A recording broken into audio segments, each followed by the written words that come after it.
Sosial şəbəkədə qarşıma bir xəbər çıxdı. Xəbərdə taksi sürücüləri üçün müəyyən edilmiş rüsumun regionlar üçün fərqli olacağı barədə Yol Nəqliyyat Agentliyinin qərar verdiyi anons edilirdi. Qısaldılmış şəkildə bu Yol Nəqliyyat Agentliyinə bilirsiniz ki, ayna deyirlər. Bəlkə də bu anons xəbəri ölkənin gündəliyində geniş və davamlı müzakirələrə səbəb olmuş ana xəbəri əvəz etmək məqsədi güdürdü. Çünki həmin ana xəbərdən sonra normal adamda təəccüb doğurmalı son gündəlik xəbərlər artıq çoxdandır ki, şok effekti yarada bilmir. Hər halda aynanın bu qərarına birazdan qayıdacağım deyə öncə diqqətinizi ölkədə qanunların işləmə vəziyyətinə yönəltmək istəyirəm. İlham Əliyev 2024-cü ildə Berlində 15-ci Petersburg İqlim Dialoqu adlı yüksək səviyyəli segment tədbirində çıxış edərkən belə bir fikir işlətmişdi. Mən hər zaman demişəm ki, neft və qaz ehtiyatları bizim günahımız deyil. Bu, Tanrıdan verilən bir vəsilədir. Buna görə biz mühakimə olunmalı deyilik. Biz həmin ehtiyatların ölkənin inkişafına, yoxsulluğun və işsizliyin azaldılmasına görə dəyərləndirməliyik. Buna oxşar fikri o, Bakıda təşkil edilmiş COP29 iqlim tədbirində də səsləndirmişdi. Hakimiyyətin zəbt etdiyi 33 il müddətində Əliyev ailəsinin təyin etdiyi deputat yığıncağı hər il dövlət büdcəsi haqda qanunu təsdiqləyəndə neft satışından gəlirin dövlət büdcəsinə transfer məbləği bu büdcə gəlirlərinin 47-48% həcmində müəyyən edilir. Eyni zamanda həmin 33 il müddətində demək olar ki, hər il yerli televiziyalarda DTX-nın antikorrupsiya əməliyyatları yayımlanır. Bu əməliyyatlarla həbs edilən nazir, icra hakimiyyəti başçıları və yüksək rəhbərlərin dövlət büdcəsindən uğurladıqları və xalqdan rüşvət yolu ilə topladıqları pul vəsaitlərinin məbləği, həmçinin çoxsaylı mülklərin tam siyahı üzrə dəyərləri açıqlanır. Antikorrupsiya əməliyyatları aşkar edilmiş həmin pul məbləğlərini və mülk dəyərlərini toplayanda görəcəyik ki, ümumi rəqəm 33 illik dövlət büdcəsinin 50%-dən bir qədər artıq məbləğə bərabərdir. Yerli media xəbərlərində həmin qanunsuz korrupsiya pullarının və mülklərin müsadirə olunduğu bildirilsə də, bu pul və mülklərin sonradan aqibətini, yəni dövlət büdcəsinə yönəlməsi barədə hər hansı hesabat xəbərini Azərbaycan xalqı heç bir zaman eşitməyib və ya görməyib. Diqqət edin, hər yeni ilin dövlət büdcəsinin gəlir məbləğləri əvvəlki ilin son rübündən qabaq proqnozlaşdırılır. Yəni, gələn ilə aid müsadirə məbləğini bu ilin payızında proqnozlaşdırmaq sadəcə absurddur.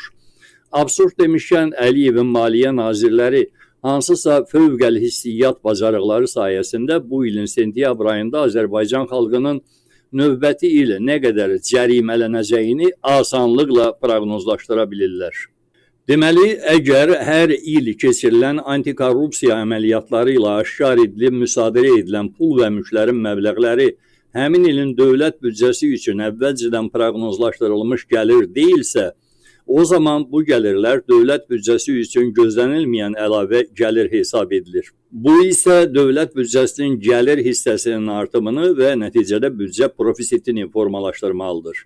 Bir halda ki, hər il antikorrupsiya əməliyyatları ilə onlarla milyonluq oğurluq və mülklər müsadirə edilirsə, o zaman hər ilin dövlət büdcəsində mütləq gözlənilməyən profitlər olmalı, həmin il xalqımızın sosial təminatının yaxşılaşdırılması aydın şəkildə də hiss edilməli idi. Təəssüf ki, Əliyevlərin 33 illik hakimiyyəti dövründə oğurluq məbləğlərin müsadirəsi hesabına bu cür profit xoşbəxtliklərini Azərbaycan xalqı yaşamadı. Bunun xoşbəxtlik işartılarını isə tərkibi az qala hər il artan Əliyev ailəsinə ölkə daxilində və xaricdə məxsus olan mülk və bizneslərin sayının hər il möcüzəvi uğurla artması şəklində daha asanlıqla seyr edə bilirik. Buradan da belə bir qənaətə gəlmək olar, neft-qaz gəlirlərini dövlət büdcəsinə transfer edilən hissəsi hər il nazir, icra hakimiyyəti başçıları və yüksək vəzifəli başqa şəxslərin vasitəsilə nağd pullara və mülklərə çevrildikdən sonra müəyyən müddətlərdə Əliyev ailəsinin gəlirinə çevrilir. Diqqət etmişəm ki, Azərbaycan xalqı bu transferlə bağlı səsləndirilən faiz rəqəmlərini düzgün anlamır. İcazənizlə bunu indi qısaca və çox sadə şəkildə izah edim. Deməli, burada 3 rəqəm var. Birinci rəqəm neft gəlirlərinin məbləğidir, ikinci rəqəm dövlət büdcəsinin gəlir məbləğidir və üçüncü də dövlət büdcəsinə transfer edilən neft gəlirləri məbləği. Bax, bu transfer məbləğinin dövlət büdcəsinin gəlirindəki xüsusi çəkisi 50%-dir. Bu nə deməkdir? Dövlət büdcəsinin xərclərini təmin etmək üçün dövlət büdcəsinin əsas gəlir mənbələri vergi və rüsumlar hesab edilir. Əliyev ailəsi 33 il müddətində Azərbaycanda sahibkarlıq sahəsini məhv etdiklərinə görə və bir də ailə monopoliyasında olan müəssisə və təşkilatları vergi ödəməkdən tam və ya qismən azad etdiklərinə görə hər il toplanan vergi və rüsum məbləğləri ilə ümumi büdcə xərclərinin yalnız yarısını təmin etmək mümkün olur. Bu səbəbdən büdcə xərcləri üçün tələb edilən qalan məbləği neft satışından olan gəlirlərin hesabına təmin etməyə məcbur oluruq. Beləliklə, dövlət büdcəsinə gələn hər 100 manatın 50 manatı neft gəlirləridir. Amma bu o demək deyil ki, neft satışından əldə edilən gəlirlərin hamısı dövlət büdcəsinə sərf edilir. Hər il dövlət büdcəsinin çatışmayan hissəsini doldurmaq üçün büdcəyə transfer edilən neft gəlirləri məbləği ümumi neft gəlirlərimizin cəmi 70% qədərdir. Yəni, Azərbaycan neft satışından qazandığı hər 100 manatın 70 manatını dövlət büdcəsinə yönəldir. Buradan da müəyyən edirik ki, dövlət büdcəsinin hər 100 manatlıq gəlirinin 50 manatı neft gəlirlərindən transferdirsə, nazir, İcra hakimiyyəti başçıları dövlət büdcəsinin hər 100 manatlıq xərcinin 50 manatını korrupsiya yolu ilə uğurluyursa, DTX bu uğurluq 50 manatı aşkar edib müsadirə edirsə, həmin müsadirə isə Əliyev ailəsinin cibinə girirsə, o zaman dövlət büdcəsinə transfer edilən 50 manat yekunda Əliyev ailəsinin mülkünə çevrilir. Əgər burada büdcə gəlirlərinə transfer edilmiş həmin 50 manatın ümumi neft gəlirinin 70%-ni təşkil etdiyini nəzərə alsaq, deməli, 33 il müddətindəki hakimiyyət dövründə Əliyev ailəsinin təyin etdiyi nazirlər və icra başçıları Azərbaycan xalqına məxsus olan neft gəlirlərinin 70%-nin yekunda Əliyev ailəsinə çatması üçün sadəcə vasitəçilik edirlər.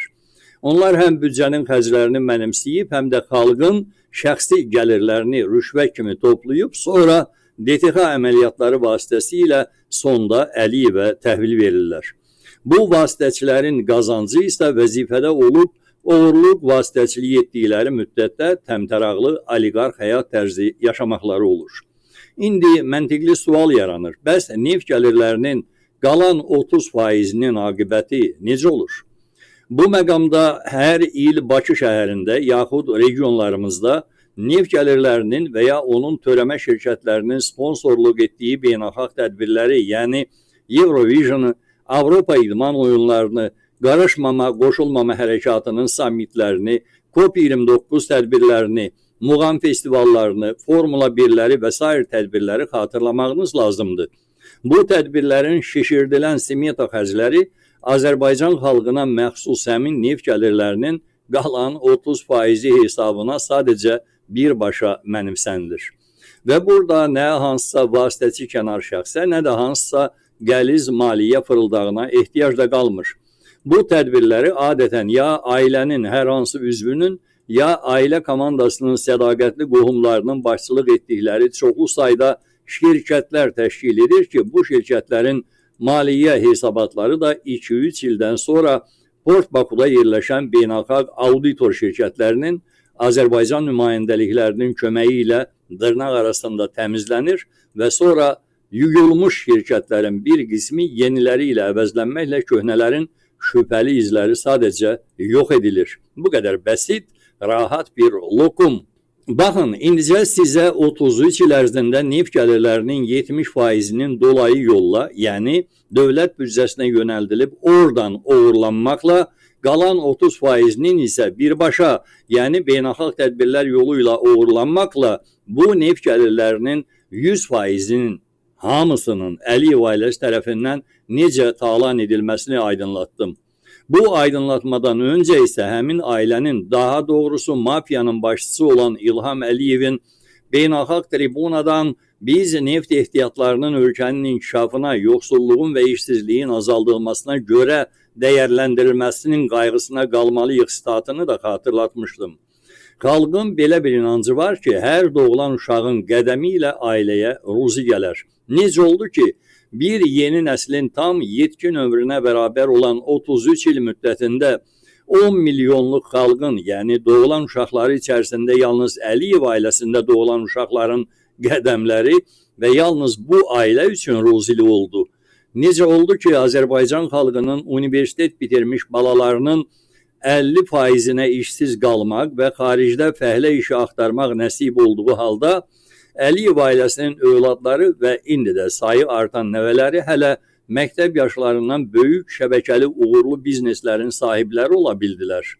Bu, o deməkdir ki, Əliyev ailəsi hakimiyyətdə qaldığı hər gün xalqa məxsus olan neftin hər qəpiyini ölkənin deyil, öz ailəsinin inkişafına, eyni zamanda xalqın yoxsulluq və işsizliyin azaldılmasına deyil, öz ailəsinin övlad və nəvələrinin varlanmasına sərf edib, edir və edəcək.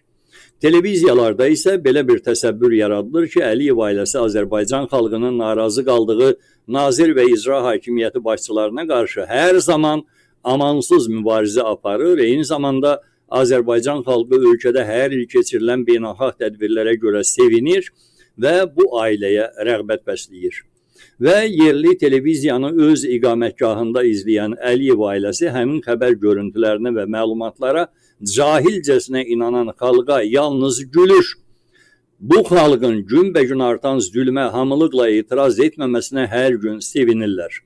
Əliyev ailəsi Azərbaycan xalqının tükənməyən yeraltı sərvətini amansız vəhşiliklə talamaq üçün 1992-ci ildən zəbt etdikləri hakimiyyəti öz əllərində saxlamaqdan ötürü hər gün səhər bu tilsimli duanı səsləndirirlər. Azərbaycan xalqı dözümlü xalqdır. Qəribəsi də budur ki, Əliyev ailəsinin hər bir üzvü bu tilsimli duanın 33 illik möcüzəvi təsir gücünə özləri də təəccüblənirlər. Çünki bu ailənin hər üzvü özünün adekvat ağıl, məntiq və tərbiyə sahibi olmadığını dəqiq bilir. Ona görə də 33 il ərzində sosial şəbəkələrdəki şəxsi hesablarından həqiqi görüntülərini utanmadan paylaşırlar. Azərbaycan xalqı isə sanki tilsim duasının təsiri altında bütün bunları görüb xəbərdar olsa da heç bir tutarlı səbəb göstərmədən hələ də dözüm göstərir. Bəzən yerli mediada DTX-nın antikorrupsiya əməliyyatlarını yayımlayanda bu xəbərin sonunda həbs edilən vəzifəli şəxslə əlaqədar belə bir ifadə də səsləndirilir. Bu əməliyyatlar bir daha göstərir ki, Azərbaycanda şah qanun deyil, qanun şahdır. Roman Yunan hüquq sistemlərinə aid olan bu aforizmə münasibətimi bildirməzdən öncə, bu yaxınlarda sosial şəbəkə ilə yayımlanan görüntü yadıma düşdü. Bu, bir siyasi məhbusun məhkəməsinin keçirildiyi Azərbaycanın regional məhkəmələrinin birində bina daxilindəki divar yazısıydı. Divarda qədim Roma filosofu Mark Tully Cicero'na aid hakim danışan qanun, qanun isə lal hakimdir statı həkk edilmişdi. Və həmin binadakı hakim şərlənərək həbs edilmiş siyasi fəal barəsində azadlıqdan məhrum etmə qərarı qəbul etmişdi. Həmin görüntülü xəbərdə həmin binanın daxili divarlarında digər filosofların sözləri də vardı. Məsələn, qədim Yunan dövlət xadimi Demosfen, qanun dövlətin canıdır.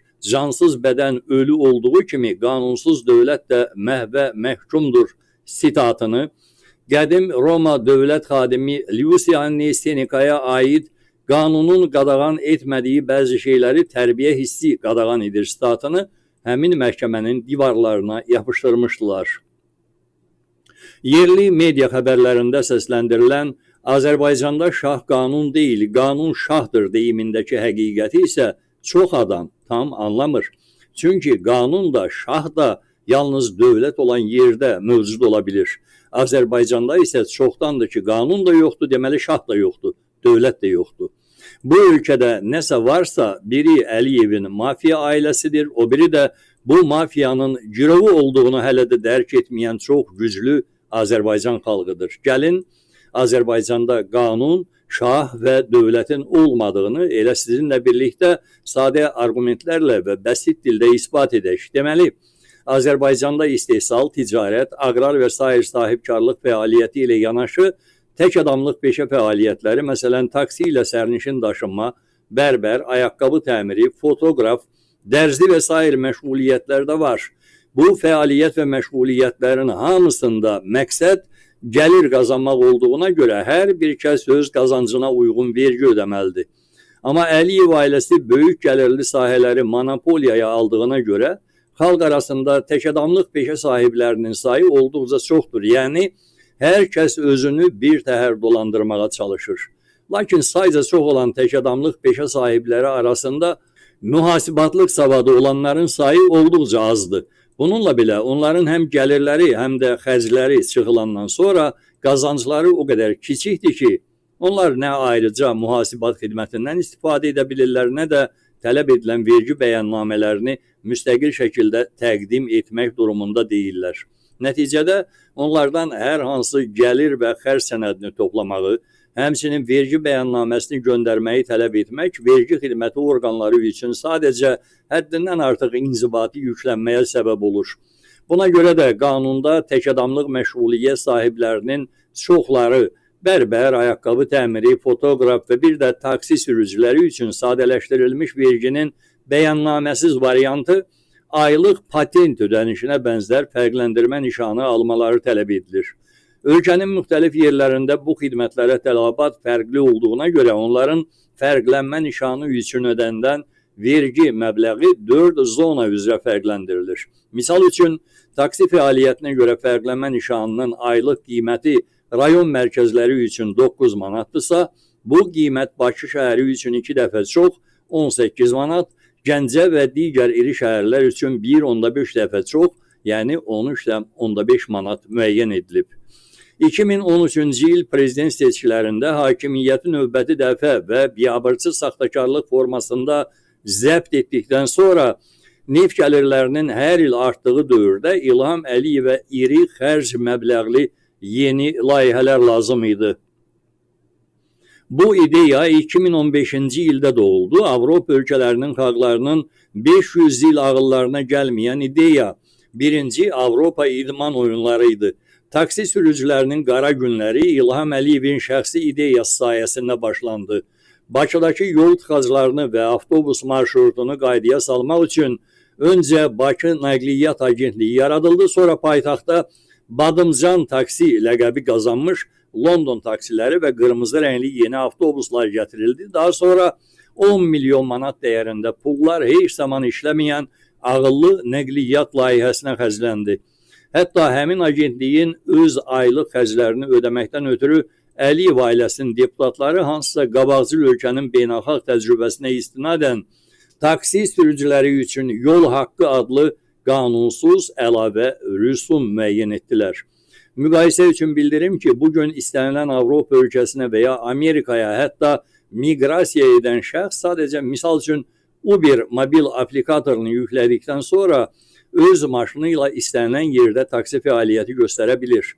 Yəni, bu ölkələrdə vergidən başqa hər hansı əlavə rüsum ödənilməsi təcrübəsi heç zaman olmayıb.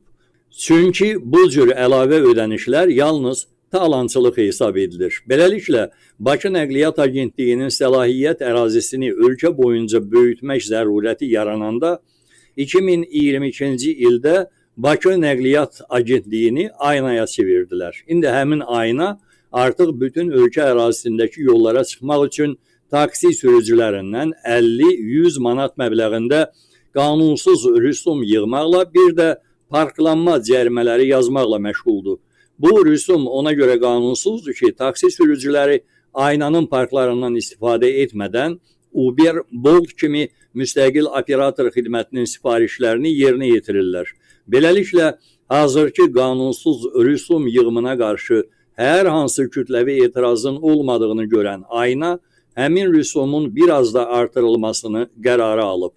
Əslində, bu Əliyev ailəsinin tabeliyində olan hansısa kiçik səlahiyyətli bir publik agentliyin özbaşınalığını göstərən ən son xəbər üzrə açıqlamadır. və biz buna bənzər özbaşınalıqları 33 il müddətində az qala hər gün eşidir və görürük. Bunların hamısı dünyanın siyasi xəritəsində artıq çoxdandır ki, Azərbaycan adlı ölkə ərazisində yazılmış qanunların işləmədiyini, vəzifələrə təyin edilmiş məmurların isə dövlətə deyil, Əliyev ailəsinə tabi olduğunu, hər davranışda özlərini İlham Əliyevə bənzətdiklərini göstərir. İlham Əliyev kimi bütün nazir, icra hakimiyyəti başçıları, publik agentlik rəhbərləri də nəyi, necə istəyirlər, o cürdə edirlər. İngiliz filosof Edmund Burke pis qanunlar zülmün ən pis növüdür demişdir. Azərbaycanda isə nəinki qanunun yaxşısı və ya pisi, heç qanunun özü də yoxdur. Azərbaycan xalqı anlamalıdır ki, istər 2015-ci il paytaxt sürücüləri üçün təyin edilən əlavə qanunsuz rüsumlar, istər 2022-ci ildə ölkə sürücüləri üçün təyin edilən əlavə rüsumlar, istər 2016-cı ildə həmin rüsum məbləğinin artırılması, istərsə də metro və avtobusların giriş haqlarının hər il artırılması, bunların hamısı sonda Azərbaycan xalqının cibindən uğurlanır. Ölkədə xalqdan pul qoparmaq məqsədi ilə qəbul edilən istənilən qərara qarşı səssiz qalmaq, həmrəylik göstərməmək sadəcə Əliyev ailəsini növbəti azğınlaşdırmağa həvəsləndirməkdir.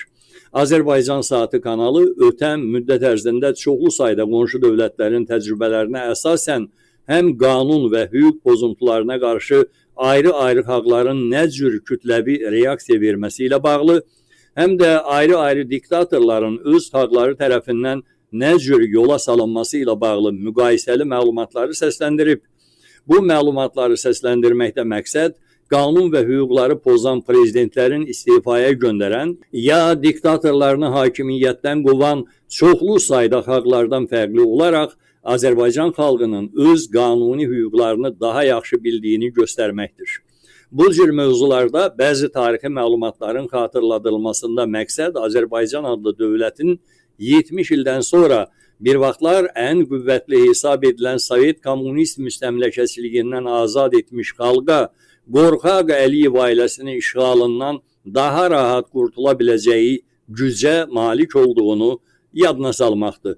Bu gücü nümayiş etdirmək üçün isə nə hansısa siyasi təşkilatlanma üçün plan qurmaq, nə də şəxsən sizə qarşı hansısa haqsızlıq edilməsini gözləmək lazım deyil.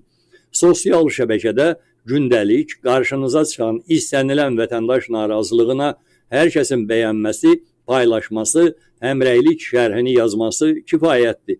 Sonraki addımları yeni müasir texnologiyanın özü edəcək. Baxış, bəyənmə, paylaşma və şərh sayı həddindən çox olan sıravi vətəndaş narazılığı ilə bağlı paylaşılan növbəti xəbərdə bu narazılığa əyani həmrəylik göstərilməsi üçün konkret tarix, vaxt və ünvanla əlaqədar hamılıqla həmin vaxtda və həmin ünvana toplaşmaq, həmrəylik göstərmək yetərlidir. Bu qədər bəsit. Azərbaycan Saatı kanalının bu videosunu bəyənib, paylaşın və şərhlərinizi qeyd edin ki, bunu hər kəs görə bilsin.